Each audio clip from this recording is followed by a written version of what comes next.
ചില ഭ്രാന്തുകൾ എന്നെയും നിങ്ങളെയും തകർത്തെറിയും, അതിന് യാതൊരു സംശയവുമില്ല. കേരള പശ്ചാത്തലത്തിൽ ഒരു അന്വേഷണം പുറപ്പെടുവിച്ചാൽ ഇനി ഞാൻ നിങ്ങളുടെ മുമ്പിൽ അവതരിപ്പിക്കുന്ന ഈ വാർത്ത നിങ്ങളെ അതിന് സഹായിക്കും. മറ്റൊരുത്തനിലും രക്ഷയില്ല. നാം രക്ഷിക്കപ്പെടുവാൻ ആകാശത്തിന് കീഴിൽ മനുഷ്യരുടെ മധ്യേ നൽകപ്പെട്ട യേശു എന്ന നാമമല്ലാതെ മറ്റൊരു നാമവുമില്ല. ഏവർക്കും വചനധ്യാനത്തിലേക്ക് ഹൃദ്യമായ സ്വാഗതം. ഇന്നത്തെ പ്രമേയം പ്രേക്ഷിത ദൗത്യം, ദൈവത്തിൻ്റെ വേദന പങ്കുവയ്ക്കൽ. ഒരുപക്ഷെ വിരോധാഭാസമായി തോന്നാം. ദൈവത്തിൻ്റെ വേദന, ദൈവത്തിന് വേദനിക്കുമോ? ദൈവം കരയുമോ? അത് ദൈവത്തിൻ്റെ സർവശക്തിയെ തന്നെ ചോദ്യം ചെയ്യുന്ന ഒരു സ്റ്റേറ്റ്മെൻ്റാണ്. അമലോർ പവദാസ് എന്ന ഒരു ഇന്ത്യൻ ക്രിസ്ത്യൻ തിയോളജിയൻ അതിന് വളരെ ശക്തമായി ഉത്തരം നൽകുന്നുണ്ട്. എന്താണ് ദൈവത്തിൻ്റെ വേദന? ദൈവത്തിൻ്റെ വേദന എന്ന് പറയുന്നത് ഒരിക്കലും ദൈവത്തിൻ്റെ വീക്ക്നെസ് അല്ല, പകരം അത് ദൈവത്തിൻ്റെ ശക്തിയാണ്. കാരണം തൻ്റെ ജനം കഷ്ടത അനുഭവിക്കുമ്പോൾ ആ കഷ്ടതയോട് ഐക്യദാർഢ്യം പ്രഖ്യാപിക്കുന്നതാണ് ദൈവത്തിൻ്റെ വേദന. ക്രിസ്ത്യാനികളെ ഉപദ്രവിക്കുവാൻ അധികാരപത്രവുമായി ശൗൽ നീങ്ങുകയാണ്. അപ്പോസ്തലന്മാരുടെ പ്രവൃത്തികൾ 9-ാം അധ്യായത്തിൽ അന്ധത കൊണ്ട് നിലത്ത് വീഴുന്ന ശൗലിനോട് ക്രിസ്തു സംസാരിക്കുന്നു. ആ സംസാരം ഒന്ന് ശ്രദ്ധിച്ചേ. 9-ാം അധ്യായം 4-5 വാക്യം, നീ ഉപദ്രവിക്കുന്ന ക്രിസ്തുവാണ് ഞാൻ. ക്രിസ്ത്യാനികളെ ഉപദ്രവിക്കുമ്പോൾ അത് ക്രിസ്തുവിനെ ഉപദ്രവിക്കുന്നു എന്നുള്ളതാണ് സാരാംശം. അങ്ങനെയെങ്കിൽ ജനത്തിൻ്റെ കഷ്ടതയോട് ഐക്യദാർഢ്യം കാണിക്കുന്ന ഒരു ദൈവമുണ്ട്. നമ്മളൊക്കെ ദൈവാലയത്തിൽ പോകുന്നവരാ. നമ്മുടെ വേദനകളൊക്കെ നമ്മൾ ദൈവത്തോട് പറയാറുണ്ട്. കർത്താവേ, എനിക്ക് രോഗമാണ് കർത്താവേ, എനിക്ക് പ്രയാസമാണ് കർത്താവേ, എനിക്ക് പ്രതിസന്ധിയാണ് കർത്താവേ. നമുക്കൊരു ഉത്തരവാദിത്വമുണ്ട് പ്രിയപ്പെട്ടവരെ. നമ്മുടെ വേദനകൾ നാം ദൈവത്തോട് പറയുമ്പോൾ ദൈവത്തിൻ്റെ വേദനകൾ കേൾക്കാനുള്ള ബാധ്യസ്ഥതയും എനിക്ക് നിങ്ങൾക്കുമുണ്ട്. കേൾക്കുകയല്ല, അതിന് ഒരു ഉത്തരമായി ഈ ഭൂമിയിൽ നിൽക്കുന്നതാണ് പ്രേക്ഷിത ദൗത്യം. അപ്പോസ്തലന്മാരുടെ പ്രവൃത്തികൾ 9-ാം അധ്യായത്തിൽ അനന്യാസ് എന്ന് പറയുന്ന ഒരു വ്യക്തി ദൈവത്തിൻ്റെ വേദന കേൾക്കുന്നു. ശൗൽ എന്ന് പറയുന്ന ഒരു വ്യക്തിയെക്കുറിച്ചായിരുന്നു കേട്ടത്. കേൾക്കുക മാത്രമല്ല, ദൈവത്തിന് വേണ്ടി പ്രവർത്തിക്കുന്നു, ദൈവത്തിൻ്റെ ഉത്തരമായി ശേഷിക്കുന്നു. വയനാട് ദുരന്തം നമ്മെ എല്ലാവരെയും കരയിപ്പിക്കുന്നു. ഒരു രാത്രിയിൽ ഒരു നാട് വെള്ളത്തിൽ ഒലിച്ചുപോയി. മാധ്യമങ്ങൾ ഓരോ വാർത്തകൾ പറയുമ്പോൾ നിറകണ്ണുകളോടും ചങ്കിടിപ്പോടും അല്ലാതെ നമുക്കത് വീക്ഷിക്കാൻ കഴിയുന്നില്ല. ആ ജനത്തിൻ്റെ കഷ്ടത ദൈവത്തിൻ്റെ വേദനയാണ്. ആ വേദന കാണാൻ ദൈവത്തിലൂടെ എനിക്ക് നിങ്ങൾക്കും കഴിഞ്ഞാൽ പിന്നെ നമുക്ക് ശുശ്രൂഷയുണ്ട്, പ്രേക്ഷിത ദൗത്യമുണ്ട്. അങ്ങനെ പ്രേക്ഷിത ദൗത്യത്തിലേക്ക് ഇറങ്ങുന്ന വ്യക്തികൾ 2 കാര്യങ്ങൾ കറക്റ്റായിട്ട് അറിഞ്ഞിരിക്കണം. ഒന്ന്, വാട്ട് ഈസ് ഗോസ്പൽ. കാരണം പ്രേക്ഷിത ദൗത്യത്തിൻ്റെ ടൂളാണ്, ആയുധമാണ് gospel. What is gospel. 2, what is God's pain. എന്താണ് ദൈവത്തിൻ്റെ വേദന? എന്താണ് സുവിശേഷമെന്ന് ചോദിച്ചാൽ, അമേരിക്കയിലെ പ്രശസ്തനായ ഒരു ക്രിസ്ത്യൻ ലീഡർ ടിം കെല്ലർ, അതൊരു ദൈവശാസ്ത്രജ്ഞനാണ്. അദ്ദേഹം പറയുന്നു, സുവിശേഷം എന്ന് പറയുന്നത് ഒരിക്കലും സ്വർഗത്തിലേക്കുള്ള ഒരു യാത്രയല്ല, സുവിശേഷം ജീവിതത്തിലേക്കുള്ള യാത്രയാണ്. ജീവിതത്തിൻ്റെ അർത്ഥവും ലക്ഷ്യവും മനസ്സിലാക്കാതെ ജീവിക്കുന്ന വ്യക്തികളെ ജീവിതത്തിലേക്ക് നയിക്കുന്നതാണ് സുവിശേഷം. അല്ലാതെ സുവിശേഷം സ്വർഗത്തിലേക്കുള്ള യാത്ര അല്ല. അങ്ങനെയെങ്കിൽ ജീവിതത്തിൻ്റെ ലക്ഷ്യവും അർത്ഥവും മനസ്സിലാക്കാതെ ഒരു മനുഷ്യൻ ജീവിക്കുന്നെങ്കിൽ അത് ദൈവത്തിൻ്റെ വേദനയാണ്. ഇന്നത്തെ വചനധ്യാനം നമ്മുടെ ശുശ്രൂഷയുടെ ആഴങ്ങൾ മനസ്സിലാക്കാൻ ദൈവം നമ്മെ സഹായിക്കട്ടെ എന്ന് പ്രാർത്ഥിക്കുന്നു. പ്രേക്ഷിത ദൗത്യം, ദൈവത്തിൻ്റെ വേദന പങ്കുവയ്ക്കൽ. 3 ചിന്തകൾ: വെയർ, വെൻ, ഹൗ. ഈ പ്രേക്ഷിത ദൗത്യം എവിടെ തുടങ്ങണം, എങ്ങനെ തുടങ്ങണം, വെൻ, ഹൗ, എപ്പോൾ തുടങ്ങണം. പ്രാർത്ഥനയോടെ 3 ചിന്തകൾക്കായി നമുക്ക് ദൈവസന്നിധിയിൽ നമ്മെ തന്നെ സമർപ്പിക്കാം. 1, വെയർ, എവിടെ തുടങ്ങണം. എവിടെയാണ് പ്രിയപ്പെട്ടവരെ നമ്മുടെ പ്രേക്ഷിത ദൗത്യം ആരംഭിക്കേണ്ടത്? ഒരുപക്ഷെ ഈ കാലഘട്ടത്തിൽ മിഷൻ പ്രവർത്തനങ്ങളൊക്കെ വളരെ വിദൂരമാണ്, സുതാര്യമല്ല, സുരക്ഷിതമല്ല എന്നൊക്കെ പറയുമ്പോഴും നമ്മൾ എവിടെ പ്രേക്ഷിത ദൗത്യം ആരംഭിക്കണം? നമ്മുടെ ചുറ്റുപാടുകളെ നാം ഒന്ന് വീക്ഷിച്ചാൽ ദൈവം വേദനിക്കുന്ന ധാരാളം സാഹചര്യങ്ങൾ നമുക്ക് കാണാൻ കഴിയും. പ്രേക്ഷിത ദൗത്യം തുടങ്ങാൻ സ്ഥലം അന്വേഷിച്ച് നാം നടക്കേണ്ട ഒരു കാര്യവുമില്ല.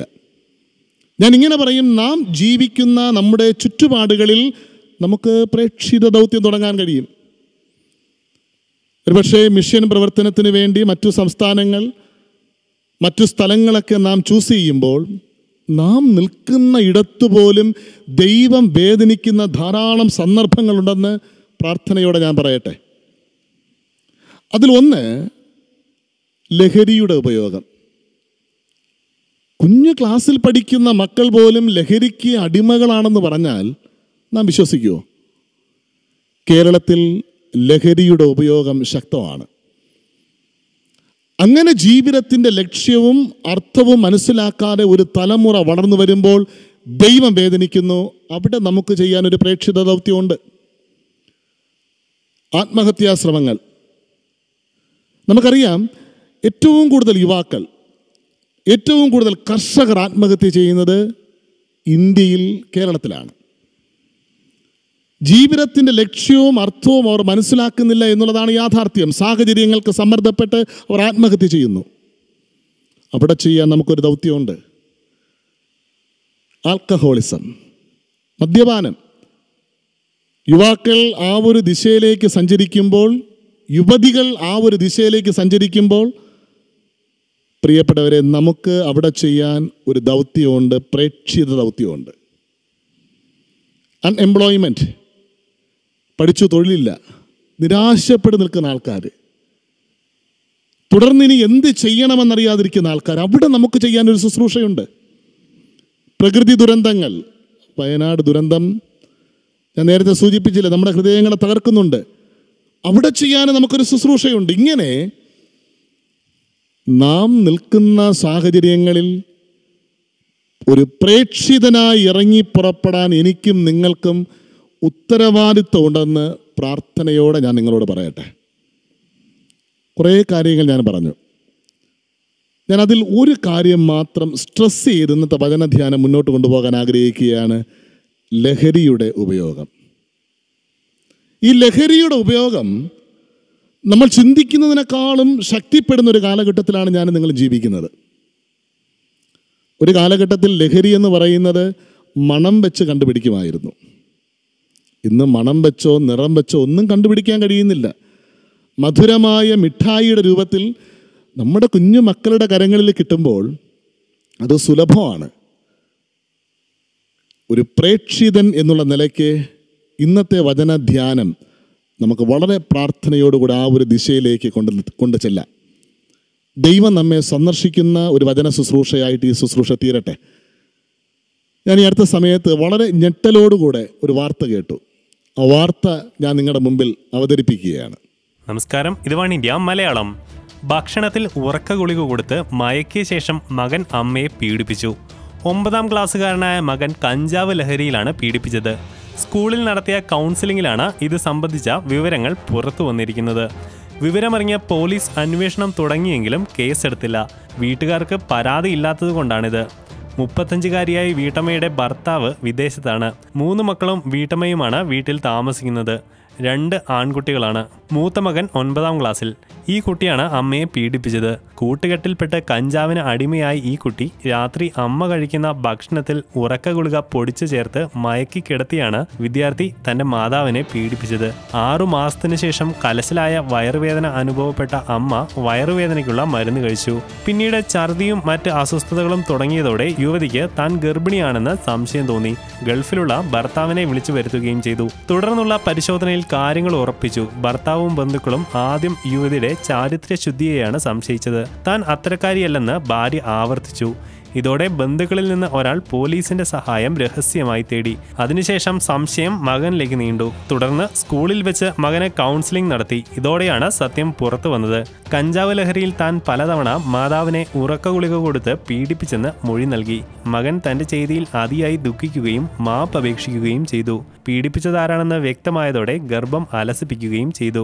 ഈ കുട്ടിക്കെതിരെ ഇതുവരെ കേസെടുത്തിട്ടില്ല. പരാതിക്കാരില്ലാത്തതിനാൽ അതിന് കഴിയുന്നുമില്ല. അതിനാൽ ഈ കുട്ടിക്കെതിരെ നിയമ നടപടിയൊന്നും വരില്ലെന്ന് തന്നെയാണ് സൂചന. ലഹരിയുടെ ഉപയോഗം ഒരു കുടുംബത്തെ എങ്ങനെ തകർക്കുമെന്ന് ഇനി ഞാൻ വിശദീകരിക്കേണ്ട കാര്യമില്ല. നാം വ്യക്തമായിട്ട് മനസ്സിലാക്കി കഴിഞ്ഞു. 9 വയസ്സുള്ള ഒരു കുഞ്ഞ് സ്വന്തം അമ്മയെ ഗർഭിണിയാക്കിയെന്നാണ്. ചിന്തിക്കാൻ കഴിയുന്നില്ല. അതിൻ്റെ പിന്നിൽ ലഹരിയായിരുന്നു. ഒരുപക്ഷെ ഇതിൻ്റെ അകത്തിരിക്കുന്ന പലരും പറയുന്നൊരു വാക്കുണ്ട്, അത് മറ്റൊരു സ്ഥലത്ത് നടന്നതല്ലേ, ഞങ്ങളുടെ നാട്ടിൽ ഇങ്ങനെയുള്ള വിഷയങ്ങളൊന്നുമില്ല.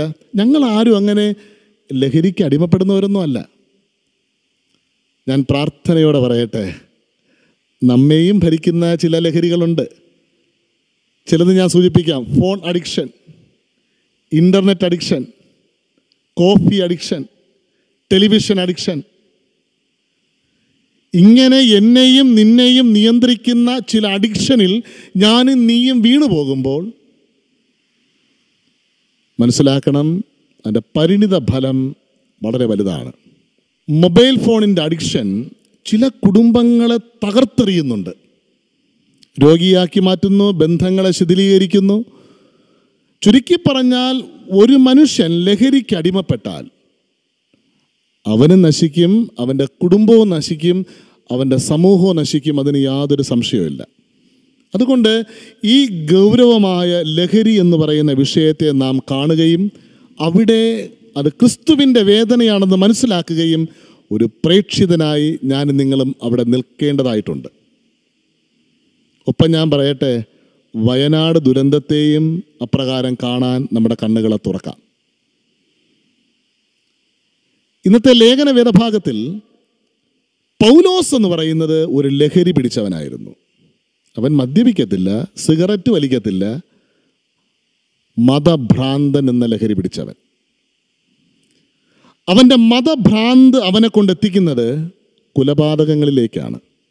ജീവിതങ്ങളെ പൂർണ്ണമായിട്ട് തകർത്തെറിയാൻ ഈ പറയുന്ന പൗലോസ്, ശൗൽ ശ്രമിക്കുന്നത് അവൻ്റെ മതഭ്രാന്ത് കൊണ്ടാണ്. ചില ഭ്രാന്തുകൾ എന്നെയും നിങ്ങളെയും തകർത്തെറിയും, അതിന് യാതൊരു സംശയവുമില്ല. അപ്പോൾ എവിടെയാണ് പ്രേക്ഷിത ദൗത്യം ആരംഭിക്കേണ്ടത്? ഒന്നാമത്തെ ചിന്ത ഞാനവിടെ ചുരുക്കട്ടെ. പ്രേക്ഷിത ദൗത്യം ലഹരി പിടിച്ച ഇടങ്ങളിൽ നമുക്ക് ആരംഭിക്കാം. അങ്ങനെയെങ്കിൽ എന്നിൽ ആരംഭിക്കണം, എൻ്റെ കുടുംബത്തിൽ ആരംഭിക്കണം, എൻ്റെ സമൂഹത്തിൽ ആരംഭിക്കണം, എൻ്റെ സഭയിൽ ആരംഭിക്കണം. ഇനി പ്രേക്ഷിത ദൗത്യം ചെയ്യാൻ ഒരു ഇടം തേടി ഓടണ്ട, നമ്മിൽ തന്നെ പ്രേക്ഷിത ദൗത്യം നമുക്ക് ആരംഭിക്കാം. രണ്ടാമത്തെ ചോദ്യം ഇതാണ്, വെൻ, എപ്പോൾ ആരംഭിക്കണം? യെശയ്യാ പ്രവചന പുസ്തകം 6-ാം അധ്യായത്തിൽ ഒരു ആരാധനയിൽ പങ്കെടുക്കുന്ന അനുഭവത്തെ കാണാം. കാണുന്നത് ദൈവത്തെ, കേൾക്കുന്നത് ദൈവത്തെ. ഉയർന്നും പൊങ്ങിയുമുള്ള സിംഹാസനത്തിലിരിക്കുന്ന ദൈവത്തെ കാണുന്നു. സൈന്യങ്ങളുടെ ദൈവം പരിശുദ്ധൻ പരിശുദ്ധൻ എന്നുള്ള സ്വരം ഒരു ആരാധനയിൽ കേൾക്കുന്നു. അവിടെ വെച്ച് അയാൾ സ്വയം പറയുന്നു, ഞാൻ പാപിയായ ഒരു മനുഷ്യൻ. ദൈവത്തിൻ്റെ സ്പർശനമുണ്ടാകുന്നു. ഞാൻ ആരെ അയക്കേണ്ടു എന്ന് ചോദിക്കുമ്പോൾ അടിയൻ അയക്കണമേ. ഈ സമയമാണ് പ്രേക്ഷിത ദൗത്യം തുടങ്ങേണ്ട സമയം. അനന്യാസിനോട് ദൈവം പറയുന്നുണ്ട്, അപ്പോസ്തലന്മാരുടെ പ്രവൃത്തികൾ 9-ാം അധ്യായം അതിൻ്റെ 11-ാം വാക്യത്തിൽ, ഗെറ്റപ്പ്, എഴുന്നേൽക്ക്, തെരുവിലിറങ്ങി ശൗൽ എന്ന് പറയുന്ന ഒരുവനുണ്ട്, അവനെ നീ കാണണം, അവന് നീ സൗഖ്യം നൽകണം, അവനെ നീ സുവിശേഷത്തിലേക്ക് വരാൻ സഹായിക്കണം. ഇപ്പോൾ ഇനിയൊരു സമയമില്ല പ്രിയപ്പെട്ടവരെ. ഈ ഒരു വചന ധ്യാനത്തിൽ പ്രാർത്ഥനയോടുകൂടെ പങ്കെടുക്കുന്നവരോട് 2 ചിന്തകൾക്കുള്ള ഉത്തരം വളരെ ലളിതമായി ഞാൻ നൽകട്ടെ. 1, എവിടെ തുടങ്ങണം? നമ്മിൽ തുടങ്ങാം, നമ്മുടെ വീട്ടിൽ തുടങ്ങാം, നമ്മുടെ സമൂഹത്ത് തുടങ്ങാം, നമ്മുടെ സഭയിൽ തുടങ്ങാം. 2, ഇപ്പോൾ തുടങ്ങാം. 3, എങ്ങനെ ഈ ശുശ്രൂഷ ചെയ്യണം? ഈ ശുശ്രൂഷ ചെയ്യാൻ ഒരു സ്ട്രാറ്റജി ഉണ്ട്. എടുത്തു ചാടി പ്രതികരിക്കുന്നതല്ല പ്രേക്ഷിത ദൗത്യം. ഈ ശുശ്രൂഷ ചെയ്യാനുള്ള സ്ട്രാറ്റജി പ്രാർത്ഥനയോടുകൂടെ ഇന്നത്തെ വചനധ്യാനത്തിൽ ഞാൻ പകരട്ടെ. ഏവരും ശ്രദ്ധയോടും വിശ്വാസത്തോടും ഈ വചനഭാഗത്തായിരിക്കാം. 1, സ്റ്റാർട്ട് ദ എൻക്വയറി. അന്വേഷിക്കുക. അതിനെ ഒരു തിയോളജിക്കൽ ടേം ഇങ്ങനെയാണ്, കോണ്ടെക്സ്റ്റലൈസേഷൻ. അന്വേഷിക്കുക. അമലോർ പവദാസ് എന്ന് പറയുന്ന മനുഷ്യൻ ദൈവത്തിൻ്റെ വേദനയെക്കുറിച്ച് ഇങ്ങനെ പറയുന്നുണ്ട്: വ്യക്തിപരമായ പാപമല്ല ദൈവത്തെ വേദനിപ്പിക്കുന്നത്, പിന്നെയോ ദൈവത്തെ വേദനിപ്പിക്കുന്നത് സിസ്റ്റമാറ്റിക് ആയിട്ടുള്ള അനീതികൾ മനുഷ്യനെ കഷ്ടപ്പെടുത്തുമ്പോഴാണ്. ഒരു മനുഷ്യൻ ചെയ്യുന്ന പാപമല്ല ദൈവത്തെ വേദനിപ്പിക്കുന്നത്. അനീതികൾ, വ്യവസ്ഥാപിതമായ അനീതികൾ സമൂഹത്തിൽ ഉയരുമ്പോൾ അതിൻ്റെ പിന്നിൽ സഫർ ചെയ്യുന്ന ഒരു കൂട്ടം വ്യക്തികളെ കണ്ടിട്ട് ദൈവം വേദനിക്കുന്നു. ഞാൻ നേരത്തെ ഒരു വീഡിയോ നിങ്ങളുടെ മുൻപിൽ പ്രസൻറ്റ് ചെയ്തല്ലോ. ഒരമ്മ, 9 വയസ്സുള്ള മകൻ, ആ മകൻ ചെയ്ത കൃത്യം. നാം ഇവിടെ മകനെ കുറ്റം പറയും, ചിലർ അമ്മയെ കുറ്റം പറയും. അമ്മ വളർത്തിയ രീതി ശരിയല്ല. മകൻ വഴിതെറ്റിയപ്പോൾ അമ്മ അറിയേണ്ടതല്ലേ? ആ അമ്മ അവനോട് കരുണ കാണിച്ചു എന്നുള്ളതാണ് ആ സംഭവം നമ്മെ പഠിപ്പിക്കുന്നത്. കേസൊന്നും കൊടുത്തില്ല, മകനെ നാറ്റിക്കാൻ ശ്രമിച്ചില്ല. കേരള പശ്ചാത്തലത്തിൽ ഒരു അന്വേഷണം പുറപ്പെടുവിച്ചാൽ ഇനി ഞാൻ നിങ്ങളുടെ മുമ്പിൽ അവതരിപ്പിക്കുന്ന ഈ വാർത്ത നിങ്ങളെ അതിന് സഹായിക്കും. ഒന്ന് ശ്രദ്ധിച്ച് കേൾക്ക്. ബംഗളൂരുവിൽ നിന്ന് കേരളത്തിലെ വിവിധ ജില്ലകളിലേക്ക് ലഹരി ഒഴുകിയിരുന്നതിന്റെ കൂടുതൽ വഴികൾ തിരിച്ചറിഞ്ഞ പോലീസ്. ഗൂഗിൾ മാപ്പിന്റെ സഹായത്തോടെ വനിതകളെ മറയാക്കി ലഹരിക്കടത്ത സംഘം വിദ്യാർത്ഥികളെയാണ് ലക്ഷ്യമിട്ടിരുന്നത്. പാലക്കാട് നോർത്ത് പോലീസ് പിടികൂടിയ പെരിന്തൽമണ്ണ സ്വദേശികളായ ഫായിസ്, സന്തോഷ്, എറണാകുളം സ്വദേശിനിയും സന്തോഷിന്റെ പങ്കാളിയുമായ അഭിഷാക് റോയ് എന്നിവർക്കൊപ്പം മറ്റൊരു മലയാളിയാണ് കടത്തിലെ പ്രധാനിയെന്നും വ്യക്തമായി. ഏത് തരം ലഹരിയും ചുരുങ്ങിയ വിലയിൽ നേരിട്ടെത്തേണ്ടതില്ല. വിൽക്കുന്നവർക്കും വാങ്ങുന്നവർക്കും ആശങ്ക വേണ്ട. എല്ലാ ഇടപാടും ഫോണിലാണ് ഉറപ്പിക്കുന്നത്. ഗൂഗിൾ മാപ്പിൽ ഡ്രോപ്പ് ചെയ്താണ് പണം സ്വീകരിക്കുന്നതും ലഹരി കൈമാറുന്നതും. വിലയുറപ്പിച്ചാൽ ആദ്യം നിർദ്ദേശമെത്തും, പിന്നാലെ പണം കൈമാറാൻ സന്ദേശം. വീണ്ടും മുന്നോട്ട് നീങ്ങുമ്പോൾ ഗൂഗിൾ ഡ്രോപ്പ് അറിയിക്കും ലഹരി എവിടെയുണ്ടെന്ന്.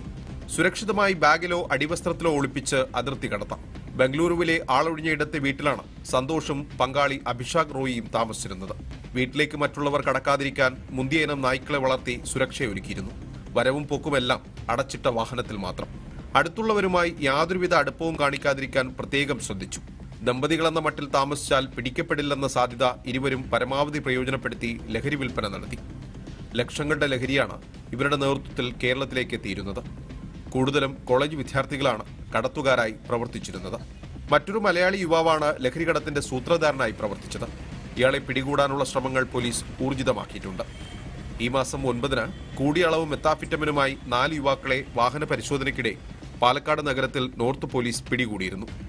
ഇവരിൽ നിന്ന് ലഭിച്ച വിവരത്തിന്റെ അടിസ്ഥാനത്തിലാണ് അതിർത്തിയിലൂടെ ലഹരി കടത്തുന്ന സംഘത്തിലെ പ്രധാനികളെ തിരിച്ചറിഞ്ഞത്. വെറുതെ ഒരു പൊതി കൈമാറി ഇടപാട് ഉറപ്പിക്കലല്ല സംഘത്തിന്റെ രീതിയെന്നും ആധുനിക സാങ്കേതിക വിദ്യ പൂർണ്ണമായും പ്രയോജനപ്പെടുത്തിയുള്ള ഇടപാടാണെന്നും പോലീസ് വ്യക്തമാക്കി. മനോരമ ന്യൂസ്, പാലക്കാട്. പ്രിയപ്പെട്ടവരെ, ഒരു സംഭവം നമ്മൾ അറിഞ്ഞാൽ എടുത്തു ചാടി പ്രതികരിക്കുകയല്ല ചെയ്യേണ്ടത്, അതിനെക്കുറിച്ച് അന്വേഷിക്കുക.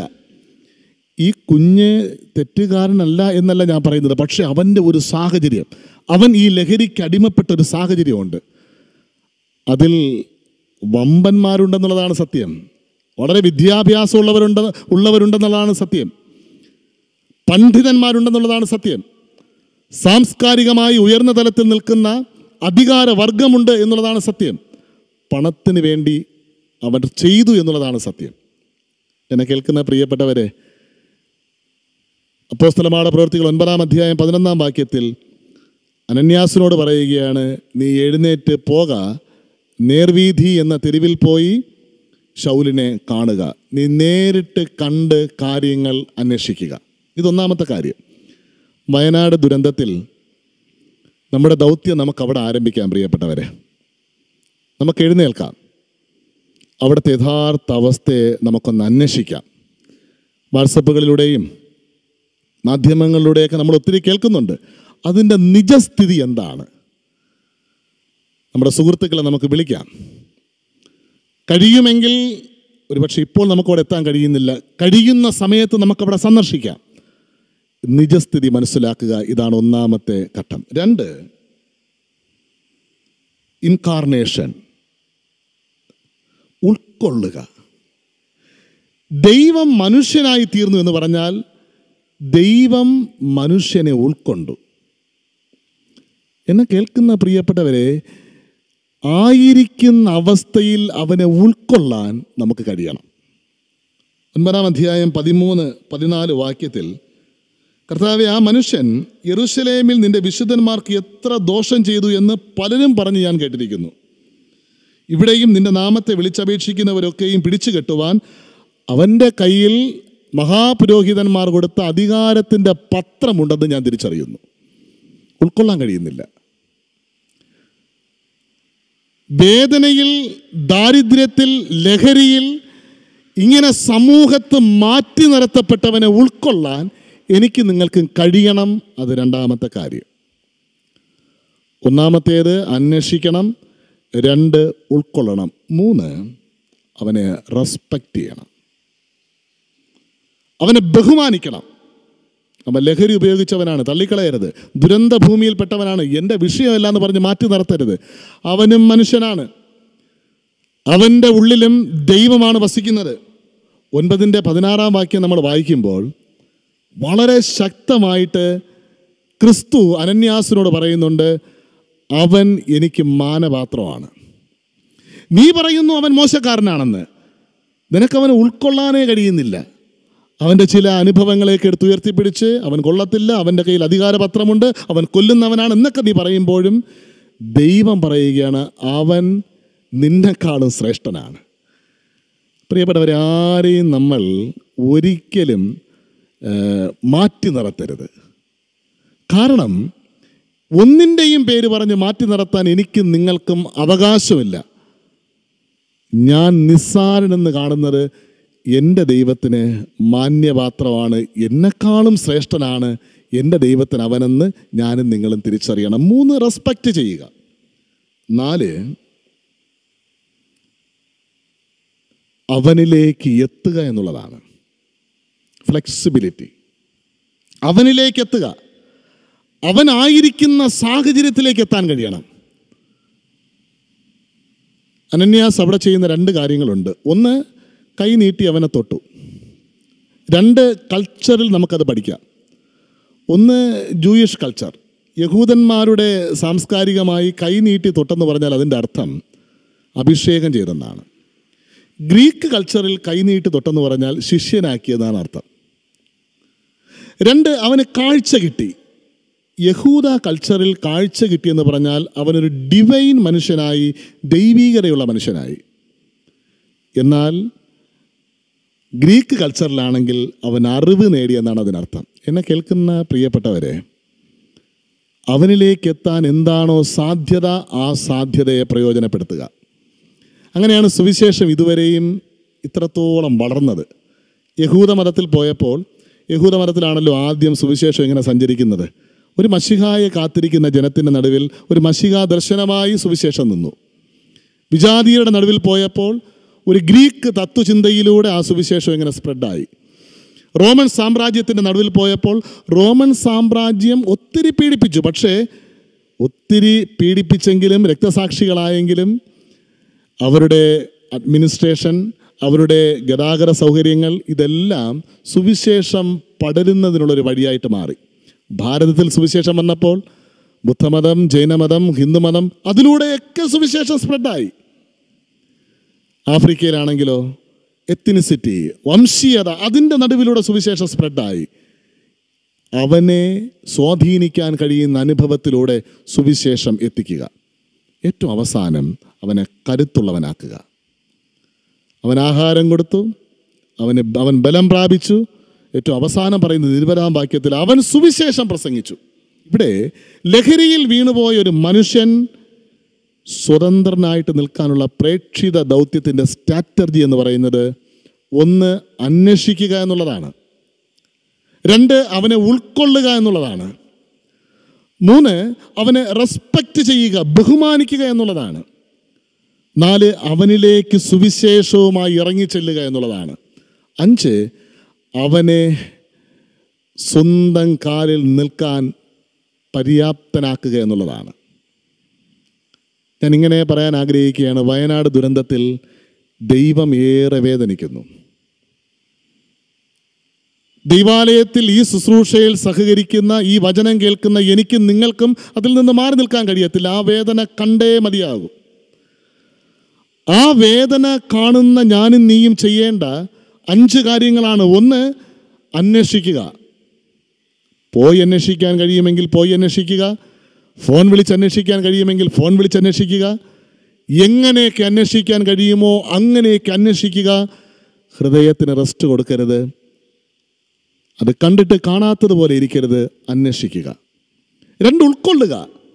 അവൻ അനുഭവിക്കുന്ന വേദന എൻ്റെ വേദന എന്ന് ഞാൻ ഉൾക്കൊള്ളുക. 3 റെസ്പെക്റ്റ് ചെയ്യുക. എന്നെപ്പോലെ അന്തസ്സുള്ളവരാവരും. അവരെ റെസ്പെക്റ്റ് ചെയ്യാൻ എനിക്ക് നിങ്ങൾക്കും കഴിയണം. 3 അവരിലേക്ക് സുവിശേഷമായി ഇറങ്ങിച്ചെല്ലുക. ഒരുപാട് ആവശ്യങ്ങൾ അവർക്കുണ്ട് കേട്ടോ. വസ്ത്രമുണ്ട്, ഭക്ഷണമുണ്ട്, ബന്ധങ്ങളെല്ലാം പോയി, ഭവനം പോയി, ഒരു ജീവിതകാലം മുഴുവനും അവർ അധ്വാനിച്ചതെല്ലാം നഷ്ടപ്പെട്ടു. അവിടെ എങ്ങനെ സുവിശേഷം എത്തിക്കാൻ കഴിയും? പ്രിയപ്പെട്ടവരെ, അവർക്ക് എന്താണോ ആവശ്യം അതാണ് സുവിശേഷം. Not a journey of heaven. സ്വർഗത്തിലേക്കുള്ള യാത്രയല്ല സുവിശേഷം. ജീവിതത്തിന് അർത്ഥവും ലക്ഷ്യവും ഉണ്ടാക്കി കൊടുക്കുക എന്നുള്ളതാണ്. അങ്ങനെയെങ്കിൽ വയനാട് ദുരന്തത്തിൽ അകപ്പെട്ടവർക്ക് ജീവിതത്തിൻ്റെ അർത്ഥവും ലക്ഷ്യവും എല്ലാം നഷ്ടപ്പെട്ടു എന്നുള്ളതാണ് സാരം. അവിടെ അവർക്കാവശ്യമുള്ളത് എത്തിക്കാൻ കഴിയുമ്പോഴാണ് അവരുടെ ജീവിതത്തിന് അർത്ഥമുണ്ടാകുന്നത്, ലക്ഷ്യമുണ്ടാകുന്നത്. അവരെ സ്വന്തം കാലിൽ നിർത്തുക. കണ്ടിട്ടും കണ്ടില്ല എന്ന് നടിക്കരുതേ. അങ്ങനെയെങ്കിൽ ഈ ആരാധനയിൽ എന്താണ് ദൈവത്തിൻ്റെ യഥാർത്ഥ വേദനയെന്ന് ഞാൻ നിങ്ങൾ മനസ്സിലാക്കണം. മനസ്സിലാക്കിയിട്ട് ഇപ്പോൾ സ്റ്റാർട്ട് ചെയ്യണം നമ്മുടെ മിഷൻ. ഇനി സമയമില്ല, ഇപ്പോൾ സ്റ്റാർട്ട് ചെയ്യണം. 5 വഴികളുണ്ട്. ആ സ്ട്രാറ്റജി പ്രകാരം പ്രാർത്ഥനയോടെ മുന്നോട്ട് പോകണം. ദൈവം നമ്മോട് കൂടെയുണ്ട്. ആ വേദനകൾക്ക് ഉത്തരം കൊടുക്കുവാൻ ദൈവം തൻ്റെ പരിശുദ്ധാത്മാവിനാൽ നമ്മെ സഹായിക്കട്ടെ. ആമേൻ.